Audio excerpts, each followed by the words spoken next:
Assalamualaikum warahmatullahi wabarakatuh. Jumpa lagi dengan Bu Eva di program Edukasi 100%. Kali ini kita akan belajar perjuangan mempertahankan kemerdekaan.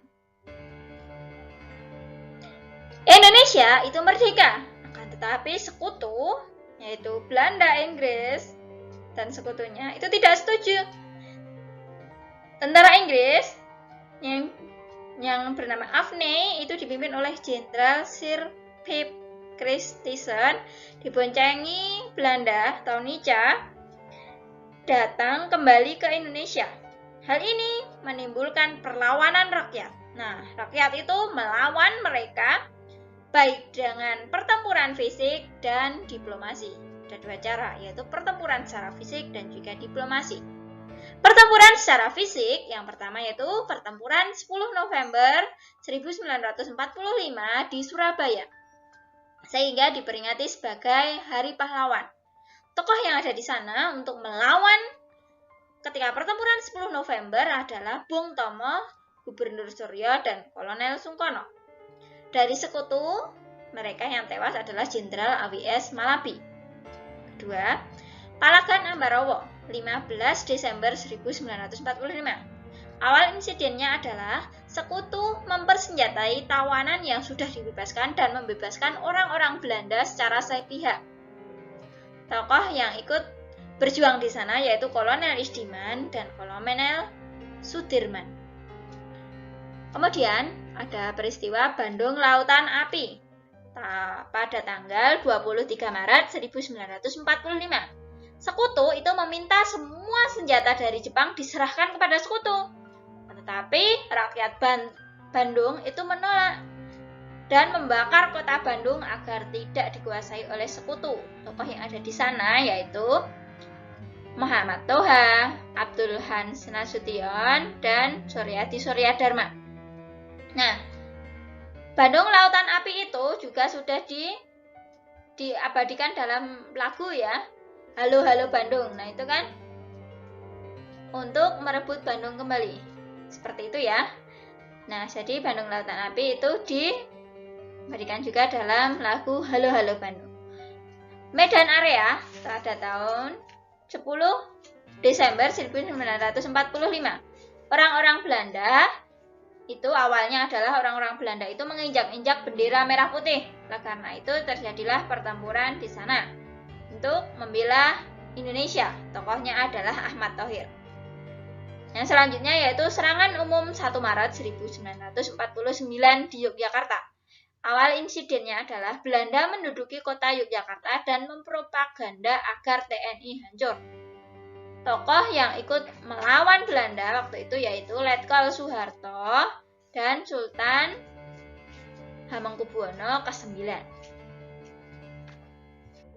Secara diplomasi atau perundingan, itu yang pertama perundingan Linggarjati pada tanggal 10 November 1945 di Linggarjati, Cirebon, Jawa Barat.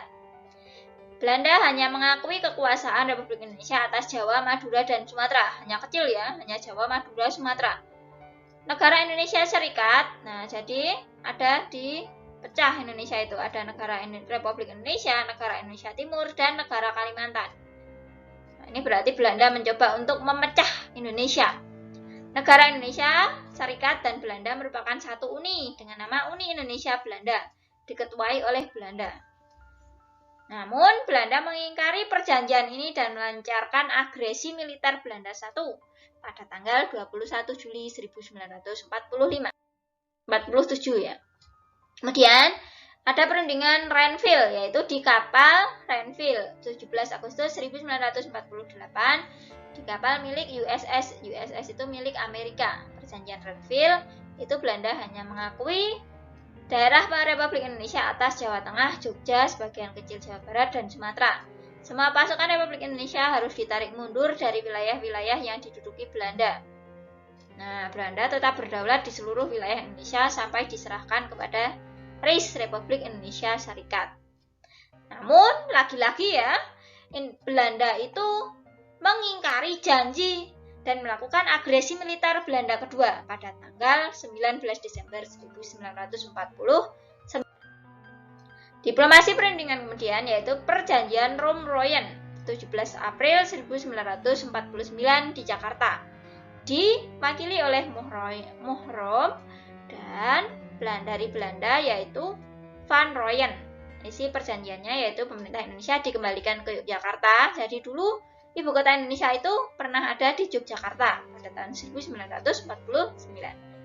Menghentikan gerakan militer dan mengembalikan tawanan Republik Indonesia sebagai bagian dari negara Indonesia Serikat, dan akan segera dilaksanakan konferensi meja bundar. Nah, dari KMB ini, konferensi meja bundar ini, kemudian Belanda akan menyerahkan sepenuhnya kedaulatan Republik Indonesia Serikat pada akhir bulan Desember 1949. Dan masalah Irian Barat itu akan dibahas setelahnya. Ya, seperti ini ya hasil dari KMB, konferensi meja bundar. Nah, ini memang konferensinya menggunakan meja bundar. Ini pada sebelumnya pada tanggal 17 Desember 49 diadakan pelantikan Presiden Republik Indonesia Serikat yaitu Insinyur Soekarno. Pada tanggal 20 Desember 49 Dr. Andes Muhammad Hatta dilantik sebagai Perdana Menteri Republik Indonesia Serikat. Ya, seperti itu anak-anak, upaya perlawanan kita untuk melawan penjajah, baik itu secara fisik maupun secara diplomasi. Ya, anak-anak silahkan mengisi kemerdekaan kita dengan selalu rajin belajar ya. Tetap semangat dengan belajar. Assalamualaikum warahmatullahi wabarakatuh.